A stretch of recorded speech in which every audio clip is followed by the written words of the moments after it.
Opening statement. Has someone else been in this room? Please find out what happened to him. Cindy Matthews was shaking uncontrollably, tugging at her hands and shifting her weight anxiously from one foot to the other. She had just discovered her father, Richard, was dead, the apparent victim of a gunshot wound. Our team was called to the location after the patrol officers responded to Cindy's 911 call.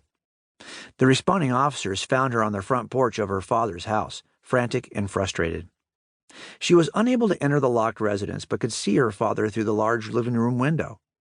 He was unquestionably dead.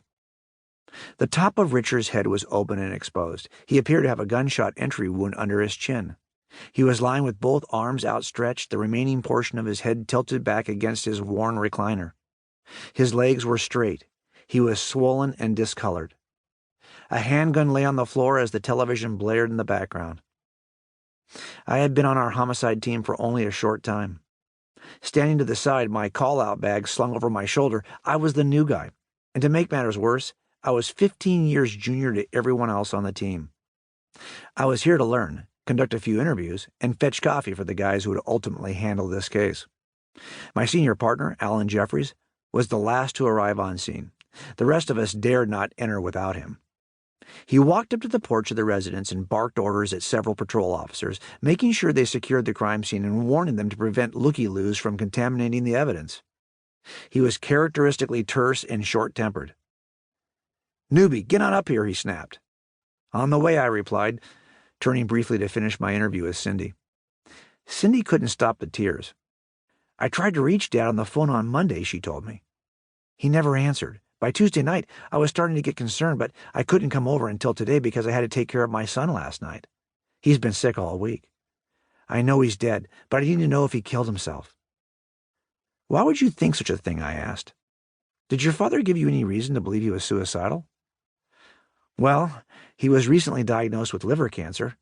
I know he was a strong man, but I also know he was discouraged about the diagnosis." Cindy stopped crying and took a deep breath.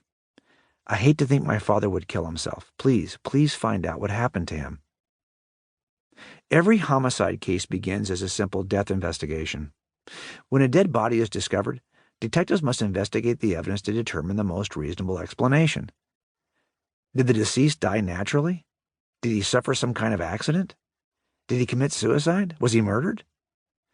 These are the four possible explanations at any death scene. Homicide detectives are concerned only with the last one. I considered these four possibilities for a moment as I walked toward Richard's front door. Locked in his house, Richard lay motionless in a sealed room. Of the four explanations, the first three did not require the involvement of anyone other than Richard. If his death was an accident, the result of some natural cause, or the result of a suicide, all of the evidence we might find related to Richard's passing would ultimately come from the very room where he died. Without evidence of an intruder, this death was likely to be the result of natural causes, an accident, or a suicide. If Richard's death was a homicide, however, our team would likely find evidence someone other than Richard had been in his home. One simple strategy in cases like this, therefore, is to ask the foundational question: can I account for all the evidence in this room by staying in the room? We waited for the CSI investigators to photograph the porch and front door of the residence. Alan then assisted the officers as they carefully forced open the door. Our homicide team gathered for entry and immediately recognized the overwhelming smell of death. Richard had been in this condition for several days. I scanned the scene with my inexperienced eyes and tried to categorize this death in my own mind. It was clearly not a natural death, nor did it appear to be an accident.